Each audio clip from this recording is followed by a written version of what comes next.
In this morning's Business Insight, the authors and sponsors of a new comprehensive study of over-the-Rhine housing say newly compiled data tell a different story than what many perceive. The data show an increasingly economically diverse neighborhood that still has room to grow and maintain a mix of incomes. Moreover, a significant chunk of the housing for the lowest income residents was lost before the redevelopment push even began. The Community Building Institute, a joint effort of Xavier University and the United Way, conducted the study on behalf of the OTR Community Council. Liz Bloom, director of the Community Building Institute, and Ryan Messer, president of the Community Council, are with Business Courier producer Kelly Leon in the studio. Thanks, Peg. Liz, Ryan, thanks for being here. Good morning. Full disclosure, in my role at Xavier, I got to work with Liz a bit on this announcement, and Ryan. Okay. Big picture, what does the data tell us that you uncovered? And this is serious data that you guys dug up, right? Yeah, I think the data tells us that over the Rhine is very diverse today. It was able to tell us how much of our housing is broken up into a variety of different income levels, and shows that it is very diverse. It also shows us that that's changed significantly since 2001.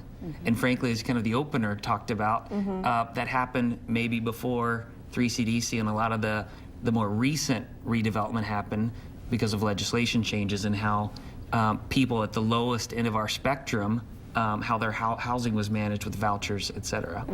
And as the Business Courier reported, Chris Wetterick wrote a story about this and talked about the perception. And the perception is that low-income people have been being pushed out of over the Rhine, pushed into other neighborhoods, and higher-income folks replacing them.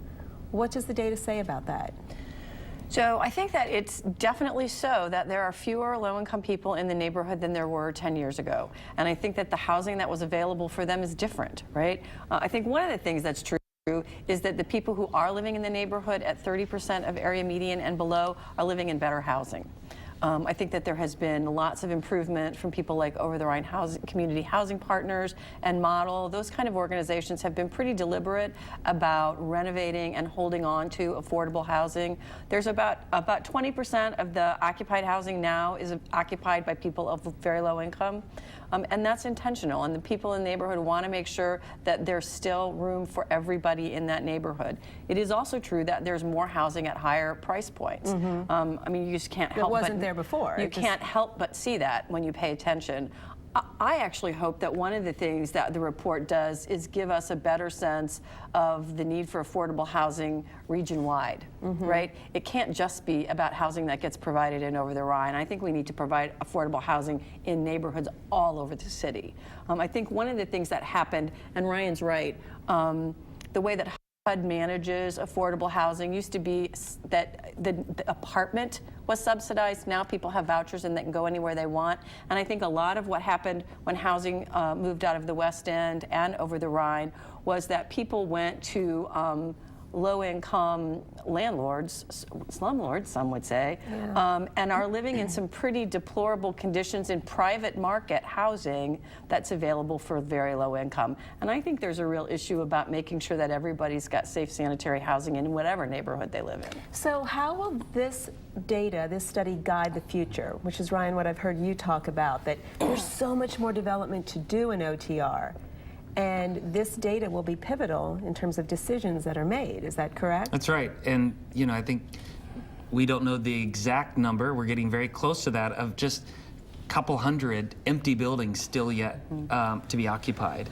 And while I believe today we're a much more diverse neighborhood than we were at 2001, when you are a majority of the population at 30% of the AMI, the lowest of that bracket, concentrated there. It wasn't very diverse. It is much more diverse today, but it is important, though, that we are very strategic and deliberative to figure out what do we do with these additional buildings. And if the city has some dollars that they'd like to spend to help ensure that housing is available, I think one of the biggest opportunities we have is if you're a teacher, if you're a firefighter, if you work at a restaurant in the neighborhood, right now that's the gap. You may not find a place to live, and it is important for people who live or who work in the neighborhood to be able to live there as well, and it's going to create a balanced neighborhood. This is such an interesting findings. We could talk on and on. Unfortunately, we're out of time for now, but I know you'll keep us posted as to what happens from now, because this is not a study that's going to sit on a shelf. You guys are going to make this active and learn from it. So thank you so much for being here. Thank you.